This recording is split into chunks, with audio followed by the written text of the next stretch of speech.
धन बहुत पैसे होने के बारे में नहीं है। यह बहुत सारे विकल्प होने के बारे में है।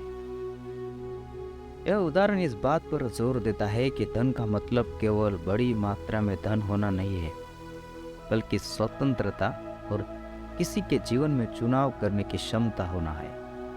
यह इस विचार पर प्रकाश डालता है कि धन होने से अवसर और संभावनाएं खुलती है। पैसा सारी बुराई की जड़ नहीं है, बल्कि पैसे का प्यार है। यह उदाहरण बाइबल से है और यह इस विचार पर प्रकाश डालता है कि पैसा स्वयं बुरा नहीं है, बल्कि इसके लिए आध्यात्मिक इच्छा और इसे प्राप्त करने के लिए कुछ भी करने की इच्छा नकारात्मक कार्यों को जन्म दे सकती है। यह एक अनुस्मारक है कि लालच और पैसे का प्यार नैतिक और नैतिक गिरावट का कारण बन सकता है। पैसा खुशी की कुंजी नहीं है, लेकिन यह ताला खरीदने का एक शानदार तरीका है। यह उदाहरण इस विचार पर प्रकाश डालता है कि पैसा खुशी नहीं खरीद सकता, लेकिन यह निश्चित रूप से जीवन को अधिक आरामदायक और सुरक्षित बना सकता है। पैसा हमारी बुनियादी जरूरत को पूरा करने में मदद कर सकता है और हमें इन चीजों को आगे बढ़ने की आजादी देता है जो हमें खुशी और तृप्ति प्रदान करती है। हालांकि यह याद रखना महत्वपूर्ण है कि सच्ची खुशी भीतर से आती है और पैसे से नहीं खरीदी जा सकती। पैसा एक छठी इंद्र की तरह है, जिसके बिना आप अन्य पांचों का पूरा उपयोग नहीं कर सकते। यह उदाहरण बताता है कि धन जीवन का एकमात्र आवश्यक पहलू है और अन्य 5 इंद्रियों का पूर्ण उपयोग करने के लिए इसकी आवश्यकता है। पैसा हमें यात्रा, कला या भोजन के माध्यम से दुनिया का अनुभव करने की अनुमति देता है।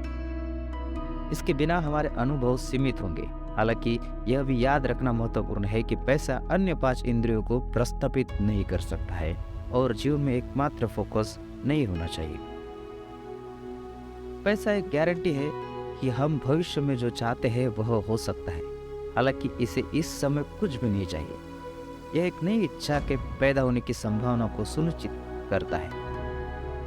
यह उदाहरण बताता है कि पैसा अंत का एक साधन है और यह हमें भविष्य के लिए योजना बनाने और हमारी जरूरत को सुरक्षित करने की अनुमति देता है।